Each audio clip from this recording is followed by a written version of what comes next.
Hey everyone, welcome back to the channel. Yeah, man, we're gonna talk about in this video. We're gonna talk about if I was wrong about my Omega Prime Haslab video.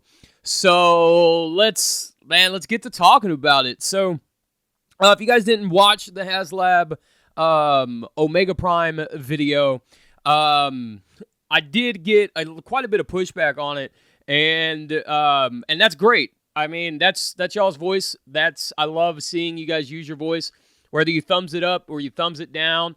That either means that you agree with what I'm saying or you disagree with what I'm saying. And you guys left comments and stuff and voiced your opinion on it, and that's fantastic, and I love that.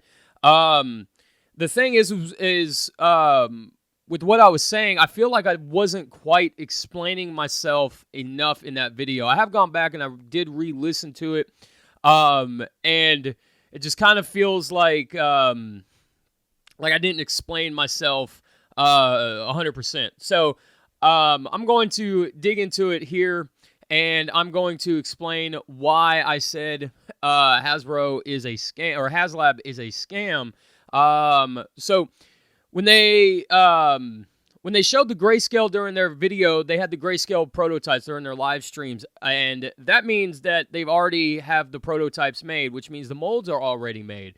So what exactly are you funding? You know, you're not funding anything in particular, right? You're just paying for the figure to get made.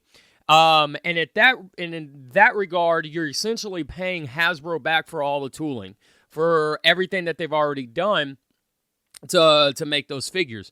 So they are sitting on your money because the figure is pretty much already the prototypes are already done. Now there are going to be different stages and stuff. You have your colored prototypes and going, you know, your final prototypes and stuff, and there are different stages and everything else.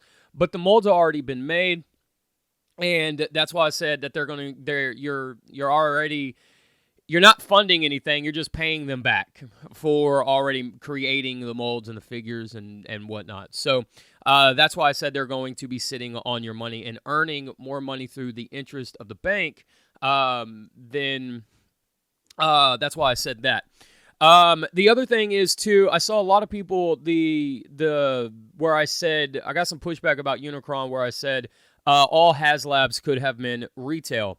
If you guys go to Target, they sell Power Wheels at Target. They have an entire section for their giant toys. Now, don't get me wrong, not all Targets have this section. It is very much based on how much the Target earns every year. That specific Target earns every year. That, you know, what sections and stuff that they'll have in their store. But like I said, Tonka, giant Tonka trucks are sold there, and they're like infant-sized Tonka trucks that your 4-year-old can ride in. Power Wheels are sold there. Mattel that's where Mattel keeps their bigger Master of the Universe stuff, like their Castle Grayskull, their Snake Mountain and stuff. That's where it gets put. So Unicron could have 100% been at retail. We've also seen Titan classes at retail at certain Targets. So yeah, make no mistake about it that Unicron could have been at retail. Now, something else that I wanted to kind of dig into. This is, I guess, like a shout out to somebody who watched the video in the comments section of that first video. He said his name is Alfibi. I'm gonna butcher this. Alfiba 5733. I know I butchered it, but bear with me. So he asked, can you talk about the possible consequences to international fans of this Haslab if it gets funded, the consequences to fans in other countries, and the lack of accessibility to younger fans, or fans with lower incomes? Yeah, absolutely. So, the thing is we've already seen the consequences of Haslab for people in other countries. We saw it with Victory Saber. Victory Saber was more expensive in the UK after you did the exchange rate. It was more expensive in the UK than it was in the US. which a lot of people didn't really, that didn't make a whole lot of sense. And then we've also seen with the sail barge, the Star Wars sail barge, people pretty much in other countries that ordered it had to go through third-party shippers in order to get it shipped to them. But Hasbro last minute added a bunch of extra stuff, and that changed the box dimensions. The most notorious case of these shipments being canceled, these shipments being thrown away or given away or whatever the case may be, because the international shipper, the box ended up being outside of the international shipper's dimensions for them to be able to ship it. The most notorious case was an Australian case where Retro Blasting basically hand-delivered this sail barge to a fellow Star Wars fan in Australia.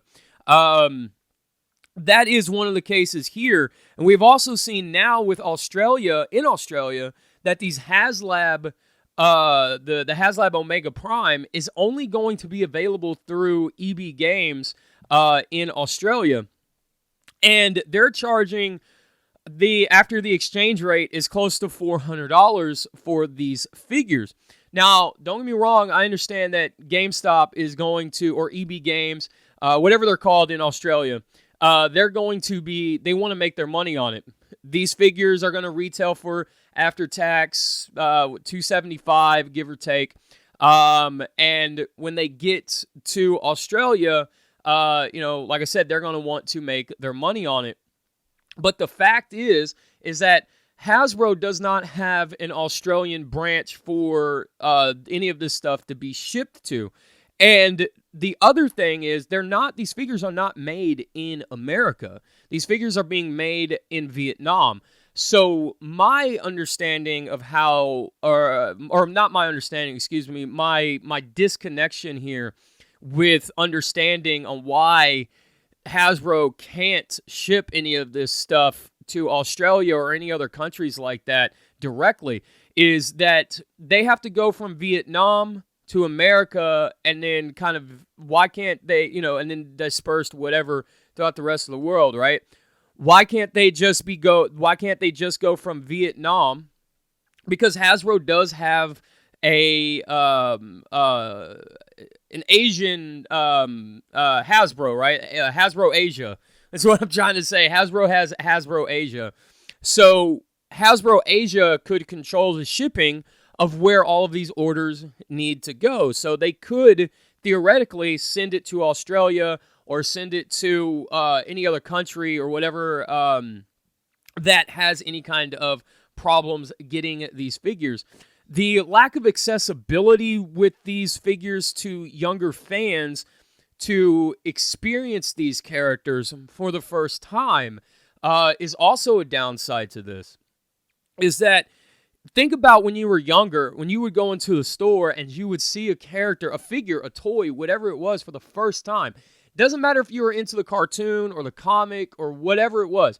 Just see it for the first time and be in complete shock and awe of this figure, right? So they're missing out on that opportunity, and Hasbro, in doing that, is missing out on helping Transformers grow for future brands or for future audiences. Now, I know that they do have cartoons and stuff for younger audiences and stuff, but when you start getting into the older characters, you really kind of want to help build up that lore of the older characters, just in case you decide to use an older character in a newer form of media, such as when they used the Beast Wars characters in IDW, or when in Cyberverse they used different characters and stuff from all over the place. Or in Armada. Armada is a great example when they showed a lot of the mini-cons and stuff in the first episode, colored as like G1 characters and stuff. It's just, it's lore building. It's world building for that character or for that world and stuff like that. But yeah, kids not seeing them on the shelves and being able to get excited and stuff and buy it is a really big missed opportunity. I also want to say, make a counterpoint to people saying that if this was 2 commander classes, the budget wouldn't be there and stuff like that. In that first video, I did say that they could have made this a Titan class offering. We've seen Hasbro redefine all of their classes to fit certain price points now, okay? We've seen Deluxes be sold as Voyagers, Voyagers sold as Leaders, and we've seen Legend Scale sold as Deluxes. So there's no real reason why that this figure could not have been sold as a 2-pack on the Titan level. Now, you would have missed out on the sword, and you would have missed out on the stand. I will say that, because at $200, right, or at $250, the sword and the stand is baked into that $250 price tag. And the retail on Titans is $200. But you still would have had the chrome chest. You would have been able to get all the chrome plating and stuff in that $200 Titan class price tag. The other thing that somebody else in the comment section of the first video brought up, and this was Io Da Spark.